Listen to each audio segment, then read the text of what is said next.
आइए नाज़रीन, हम आपको वाशिंगटन लिए चलते हैं, जहां से डॉक्टर कामरान बुखारी ने हमें ज्वाइन किया है। माहिर हैं, बैनुल-अक़वामी अमूर के सीनियर डायरेक्टर हैं new Lions institute for strategy and policy in Washington. Doctor साहब बहुत शुक्रिया।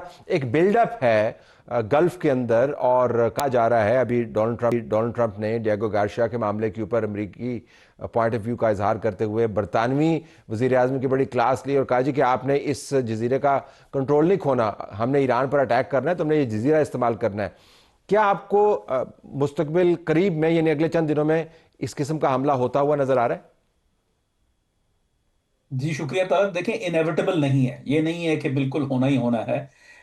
जैसे सदर डोनाल्ड ट्रंप ने अभी बोर्ड ऑफ पीस की जो इनॉग्रल मीटिंग की ऊपर जो तकरीर की है, उसमें उन्होंने वाज़ेह तौर पे कहा है कि भाई देखें, मतलब यहाँ से दो रास्ते जाते हैं। एक रास्ता ये है कि आप हमें जो हम इस खत्ते के अंदर करना चाह रहे हैं उसमें आप हमारा साथ दें, ताउन करें, आप उसका हिस्सा बने। और दूसरा रास्ता जो है वो जंग की तरफ जाता है। और फिर उन्होंने साथ में ये भी कहा कि भाई जो है वो न्यूक्लियर डील होना बहुत ज़रूरी है। अच्छी बातचीत हुई है अभी तक, लेकिन अभी जो है डील करना ज़रूरी है और वो फिल फॉर होनी चाहिए। और मेरा ख्याल में उन्होंने कुछ 10 दिन की मोहलत दी है कि भाई आप जो है जो डिटेल्ड प्रपोजल है वो लेके आए। तो आपको लगता है कि अगर प्रपोजल के ऊपर पेशरफ्त हुई, वो कुल्ली तौर पर पेशरफ्त समझेंगे अमरीकी, या उसके अंदर अगर मार्जिनल ईरान की तरफ से लचक दिखाई जाए तो वो भी काफ़ी होगी जंग को वार्ड ऑफ करने के लिए? देखिए, उन्होंने कुछ रेड लाइंस का जिक्र किया है। अपना ये नायब सदर जेडी वैंस ने भी इसका हवाला दिया था कि गैप है अभी, जो हम चाह रहे हैं और जो ईरान चाह रहा है उसमें गैप है। तो उस वजह से जो है वो एक थोड़ी थोड़ी सी वो एक मायूसी का भी इजहार हुआ था कि हम सोच रहे थे कि जो है मजीद पेशरफ्त होगी, लेकिन फिल वक्त नहीं हुई। तो आई थिंक देखें, जो है ईरान भी रैशनल एक्टर है, उसको अपनी मतलब जंग तो नहीं चाहिए ना। अब देखना यह है कि उनका कैलकुलस क्या है। असल में सारे का सारा जो दारोमदार है, वो जो internal balance of power shift हो रहा है ना ईरान के अंदर, वो डिटरमिन करेगा कि किस हद तक वो लचक दिखा सकते हैं। लेकिन यह है कि अभी वो चीज़ें जो हैं वो आई गेस ईरानियों को खुद नहीं पता फिल वक्त कि वो किस हद तक लचक दिखा दिखा सकते हैं। एक ख्याल ये भी है कि जो अमेरिका के अंदर अपना इंटरनल बैलेंस ऑफ पावर है वो शिफ्ट तो नहीं हो रहा, लेकिन उसमें प्रॉब्लम्स हैं। एप्स्टीन फाइल्स ने काफ़ी तहलका मचाया हुआ है, और अगर बोर्ड ऑफ पीस में से गज़ा के लिए कुछ ना निकला और इसराइल वैसे ही दंदनाता रहा, वेस्ट बैंक की तरफ जाता रहा जैसे कि वो जा रहा है, तो शायद ट्रंप के लिए काफ़ी एम्बेरसमेंट हो। तो बाज़ तज्जिया निगारों का ख्याल है कि ये अंदरूनी मामलात से डिस्ट्रैक्ट करने के लिए ईरान के मामले को रैचेट अप किया जा रहा है। आपका तज्जिया क्या है? नहीं, मैं नहीं समझता। आई मीन ये देखें, इस तरह के मफरूजे दिए जाते हैं। देखिए, एप्स्टीन फाइल्स का मामला ऐसा है कि कुछ भी आप कर लें वो जाएगा तो नहीं ना, वो तो कहीं डिसअपियर नहीं हो रहा। वो ऐसा नहीं है कि ईरान पे जंग कर देंगे तो वो मामला जो है ना वो खत्म हो जाएगा। वो अपनी जगह पे कायम और दायम है। वो तो जो है उसने अपना एक कोर्स लेना है। वो उस कोर्स का हमें अभी ये नहीं पता कि वो किस किस हद तक ये जो पूरा ये एप्स्टीन फाइल्स का मामला कहाँ तक जाएगा। तो आई डोंट थिंक उसका उसके साथ कोई ताल्लुक है। देखें, सदर डोनाल्ड ट्रंप जो हैं उनके नंबर्स, पोल रेटिंग जो है वो कम है बहुत ज़्यादा। जो है तारीखी तौर पे इतनी कम किसी भी सदर की नहीं हुई, यानी अनकरीब माजी की मैं बात कर रहा हूँ, गुज़िश्ता 2-3 दहाइयों में। तो ये जो सिचुएशन है ये बड़ी ख़तरनाक है सदर डोनाल्ड ट्रंप के लिए, क्योंकि मिड टर्म्स आ रहे हैं। और मिड टर्म्स में अगर उनकी पार्टी जो है वो खो बैठती है कांग्रेस पे कंट्रोल, तो फिर उनके लिए मसला हो जाएगा। उनके बाकी जो 2 साल बचेंगे तो उसमें फिर उनके लिए बहुत बड़ा मसला होगा। तो इस वजह से वो कोई रैश कदम नहीं उठाना चाह रहे। वो ये दिखाना चाह रहे हैं कि भाई मैं पीस कर रहा हूं। आज जो मीटिंग हुई है जिसमें शहबाज शरीफ साहब भी वहां थे, और 3 अहम सदूर सेंट्रल एशिया, साउथ कॉकेसस के, अजरबैजान, उज़्बेकिस्तान और काजाख्स्तान, जिन्होंने $1-1 बिलियन का जो है कंट्रीब्यूशन भी किया है गाजा के फंड के लिए। तो ये सारी बातचीत इसीलिए हो रही है। फिर ईरान का मामला भी वो दबाव डाल रहे हैं कि डील बन जाए। इसी तरीके से देखें, विटकॉफ एक तरफ जो है ईरानी नायब वजीर खारजा से मिलते हैं, और उसी दिन फिर जो है वो रशियन टीम से मिलते हैं जिनीवा के अंदर। वो इस वक्त क्लॉक इज टिकिंग, और ये तीन जो इश्यूज हैं इनको किसी नहज पे लाने की कोशिश की जा रही है, और वो हदफ है सदर डोनाल्ड ट्रंप का। Okay, I have to leave it. Doctor Kamran, as always आपकी इंसाइट्स से हमने फ़ायदा उठाया। नाज़रीन, भारत ने एआई बैनुल-अक़वामी कॉन्फ्रेंस की और उससे चाइनीज़ टेक्नोलॉजी से फ़ायदा उठाने की कोशिश की। उनकी एआई कॉन्फ्रेंस का तो काफ़ी रगड़ा लगाया गया कांग्रेस की तरफ से कि आपने चाइनीज़ प्रोडक्ट्स को प्रमोट किया।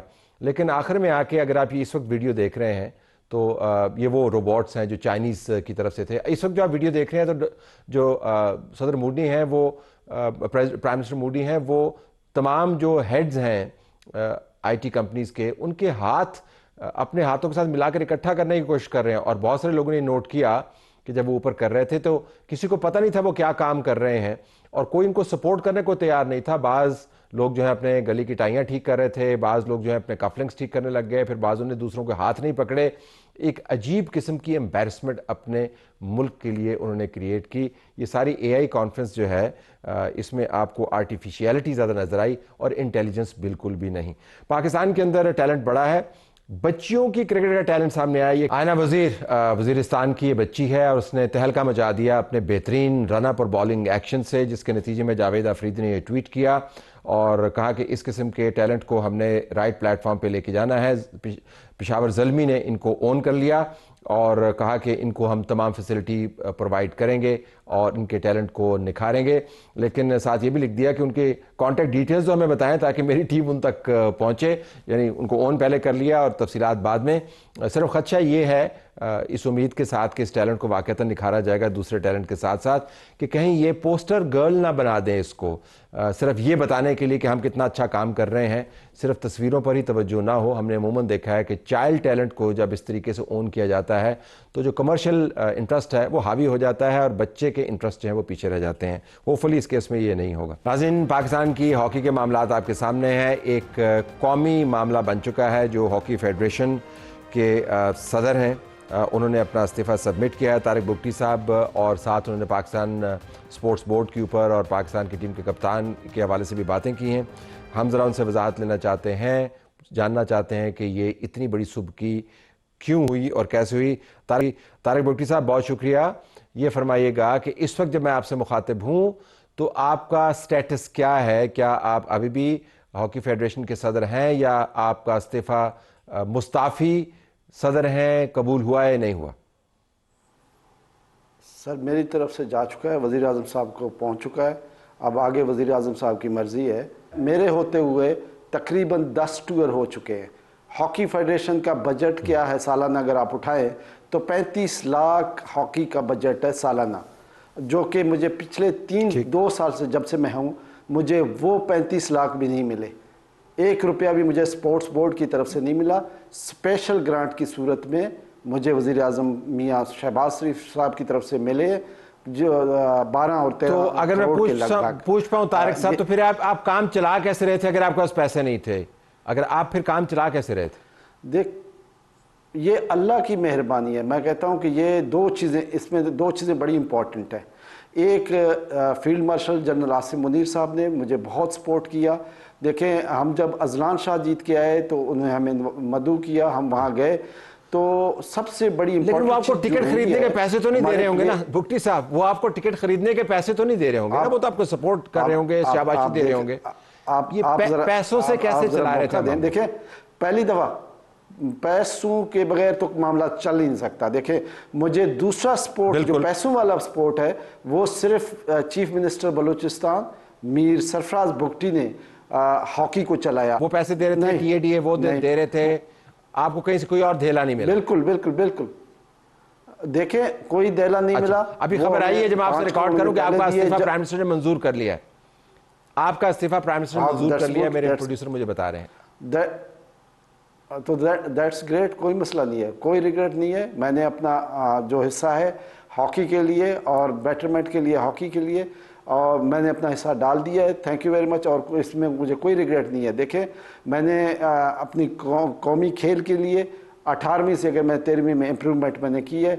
I am proud of it कि आई हैव डन माय। लेकिन जो एपिसोड सामने आया तारिक बुगटी साहब, आप बेहतर समझते हैं, एक ये विजुअल्स का दौर है, ये जब टीम के कप्तान और उनके मेंबरान उसकी तरफ आते हैं, उनके मेंबरान उसकी तरफ आते हैं। तलत भाई देखें, कहें कि हमारे साथ ये हुआ है और आपका मुर्द इल्जाम ठहराएं, ये काफी एक एम्बैरेसिंग सिचुएशन है मुल्क के लिए। नहीं, देखें बात क्या है। अब थोड़ा सा मुझे मौका देखें, तलत भाई हुआ क्या है, 10 टूर इससे पहले भी हुए। जो कि मैंने लोगों से उधार भी उठाए, चीफ मिनिस्टर बलूचिस्तान से भी लिए, लेकिन मुझे ऐसी एम्बेरसमेंट सामना नहीं करना पड़ा। 10 टूर का मतलब है तकरीबन 40 करोड़ के लगभग पहले लग चुका है, लेकिन ऐसी एम्बेरसमेंट नहीं हुई। ये क्यों हुई, इसकी वजूहात क्या है, मैं यही तो मुतालबा कर रहा हूँ प्राइम मिनिस्टर ऑफ पाकिस्तान से और फील्ड मार्शल साहब से। मैं इसीलिए तो मुतालबा कर रहा हूँ कि इसकी तहकीकात की जाए। ये इसका हुआ क्या है, प्रो लीग की जब हमें इन्विटेशन मिली तो वज़ीर आज़म मियाँ शहबाज शरीफ साहब की मेहरबानी कि उन्होंने फ़ौरन हमें 25 करोड़ रिलीज़ किए वहाँ से। और फिर जब वो पैसा जो है, अभी तो आप कह रहे हैं आपको पैसे नहीं मिले थे, अभी तो आप कह रहे थे कि आपको बुगटी साहब ने पैसे दिए, आप कह रहे हैं 25 करोड़ जो है। एक मिनट, वो पैसा मेरे पास, तलत भाई वो पैसा मेरे पास नहीं आया। अब आगे सुने ना, वो पैसा किधर गया? वो पैसा गया स्पोर्ट्स बोर्ड के पास, और कैमा कमेटी की जो मीटिंग थी उसमें सेक्रेटरी आईपीसी और डीजी स्पोर्ट्स बोर्ड और भी हमारे मुअज़्ज़ज़ मेंबरान एमएनए साहबान भी मौजूद थे। उनकी मौजूदगी में ये फैसला हुआ कि प्रो लीग का जितना भी मैटर है, हमारे 4 टूर्स होने हैं, वो ऑर्गेनाइज और मैनेज करेगी पाकिस्तान स्पोर्ट्स बोर्ड। पैसा उनके पास है, सब कुछ ऑर्गेनाइज और मैनेज नहीं करेगी। ये देखें, बुकिंग्स करवाना आपका काम है, देखें बुकिंग्स करवाना आपका काम है, कंफर्मेशंस आपका काम है, खिलाड़ियों को टीए देना, बिल्कुल उसको सुपरवाइज करना आपका काम। आप फेडरेशन है, स्पोर्ट्स बोर्ड तो इंटरफेयर नहीं कर सकते। वो नहीं कर सकती थी, बिल्कुल नहीं कर सकती थी, आप बजा फरमा रहे हैं। लेकिन कायमा कमेटी में जो फैसला हुआ, जैसे ही ये शेड्यूल आया प्रो लीग का, जैसे ही शेड्यूल आया हमने देरी नहीं की। 30 अक्टूबर को हमने शेड्यूल शेयर किया पाकिस्तान स्पोर्ट्स बोर्ड के साथ कि ये टूर्स हैं, ये टाइम फ्रेम है, और इसमें हमने अर्जेंटीना जाना है, इसमें हमने ऑस्ट्रेलिया जाना है, इसमें हमने बेल्जियम जाना है, इसमें हमने यूके जाना है।